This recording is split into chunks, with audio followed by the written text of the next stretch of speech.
The end is never the end, the end is never the end, the end is never the end. ये line मेरे favourite video game Stanley parable में से है। But अगर आज के date में ये लाइन सबसे ज़्यादा किसी शो को सूट करती है तो वो होगा अटैक ऑन टाइटन। हर कुछ सालों में एक स्टोरी आती है जो एक बहुत बड़ा इम्पैक्ट क्रिएट करती है, जो लोगों के लाइफ को चेंज कर देती है एंड सालों तक लोग याद रखते हैं।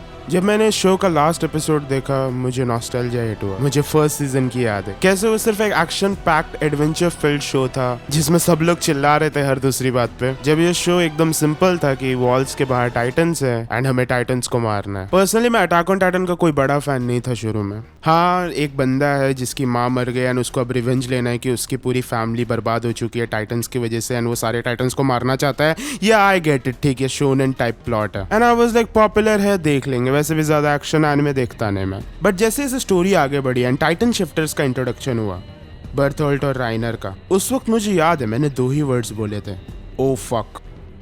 इस स्टोरी का स्केल बहुत ज्यादा है जो मैंने इनिशियली इमेजिन किया था उससे। एंड उसके बाद एरन भी अटैक टाइटन बन सकता है एंड उसके अराउंड जो स्टोरी है कि ग्रिशा येगर वाला सीन है पूरा, कि ग्रिशा येगर का क्या सीन था पास्ट। एंड देन उसके बाद first Titan fight between the female Titan and the attack Titan, फिर वो जो 3 वॉल्स हैं।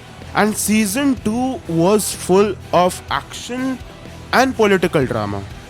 बट जब सीजन 3 का पार्ट 1 ड्रॉप हुआ, दैट वाज समथिंग एल्स। क्योंकि एक साथ बहुत सारी स्टोरीज बताते हैं मार्लियंस के हिस्ट्री के बारे में कि उनने एल्डियंस के साथ कैसे बिहेव किया है, देन एल्डियंस की हिस्ट्री के बारे में कि उनके किंग ने पैराडाइज आइलैंड पे क्यों आए थे, देन फिर बाद में एक पैरेलल फाउंडर यमीर की स्टोरी चल रही कि वो किंग फ्रिट्स को सर्व क्यों करती थी एंड ये फाउंडिंग टाइटन की पावर्स कहाँ से आई है।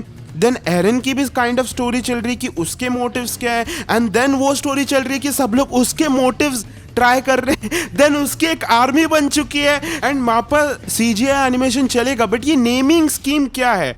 ये मतलब पार्ट 1 का, पार्ट 3 का, 4 का, पार्ट का 4 का, मतलब ये अटैक ऑन टाइटन के सीजन्स के नाम है या मेरे दूर के रिलेटिव्स? नहीं, गुस्सा कौन हो रहा है? गुस्सा नहीं बिल्कुल भी।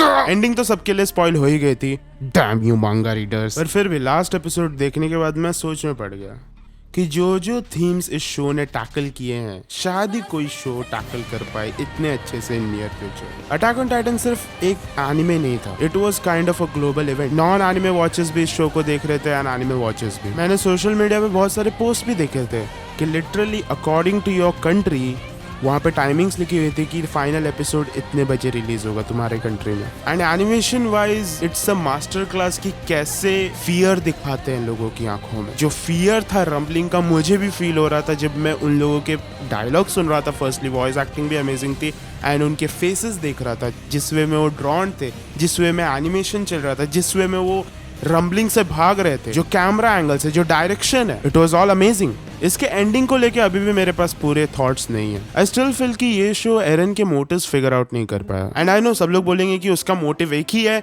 कि एल्डियन शांति से रहे पैराडाइज आइलैंड एंड इसीलिए वो पूरी दुनिया को खत्म करना चाहता है।